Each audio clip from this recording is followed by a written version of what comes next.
Je souhaite faire un témoignage par rapport à notre expérience du groupe Tunisie Leasing et du groupe même d'une manière générale auquel nous appartenons. Nous avons commencé, d'abord, nous avons été créés il y a un peu plus de 30 ans. Nous avons évolué dans un marché qui a été dynamique, concurrentiel. Rapidement, la concurrence s'est installée et à un moment donné, nous avons senti, pour pouvoir continuer notre croissance, de l'importance de sortir de nos frontières pour trouver des relais de croissance. Nous avons commencé notre premier investissement en dehors de la Tunisie en 2005 en créant une filiale de leasing en Algérie avec la Main Bank. Et puis, nous avons étendu cette expérience par l'acquisition d'une participation majoritaire au sein d'un groupe panafricain qui est le groupe Alios Finance. Notre stratégie, outre le fait que nous cherchions des leviers de croissance, c'était d'accompagner d'une part les entreprises tunisiennes, nos clients, au sein de Tunisie Leasing et au sein de la Main Bank pour investir en Afrique et vice-versa, accompagner les investisseurs pour investir en Tunisie ou en Algérie où nous sommes présents. Le premier obstacle auquel nous avons été confrontés dans cette expérience, c'est la réglementation de change. Nous avons sans doute, quoi que pensent nos amis de la Banque centrale, l'une des réglementations les plus contraignantes en Afrique, notamment en matière de transfert de capitaux.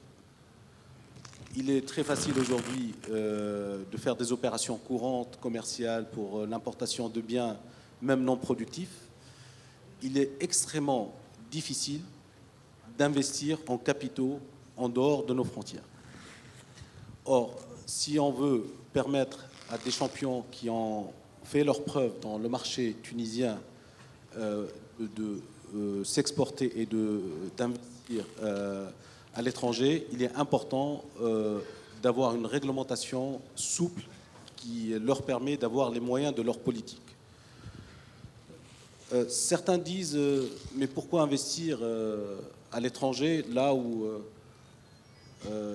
il y a un besoin important dans nos marchés pour créer de l'emploi, pour développer notre économie. Je pense que c'est un faux débat.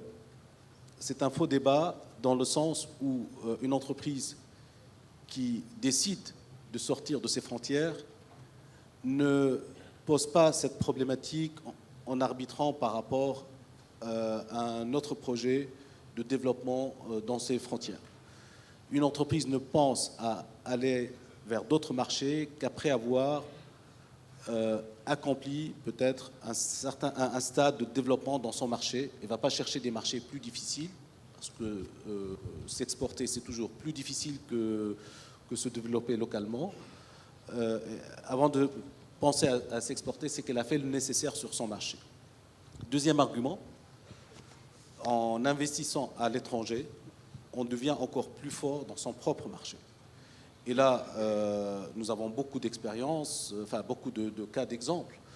Peut-être ceux les plus visibles pour nous, c'est les grands groupes marocains aujourd'hui qui ont pris une autre dimension à partir du moment où ils ont décidé d'investir en dehors du Maroc.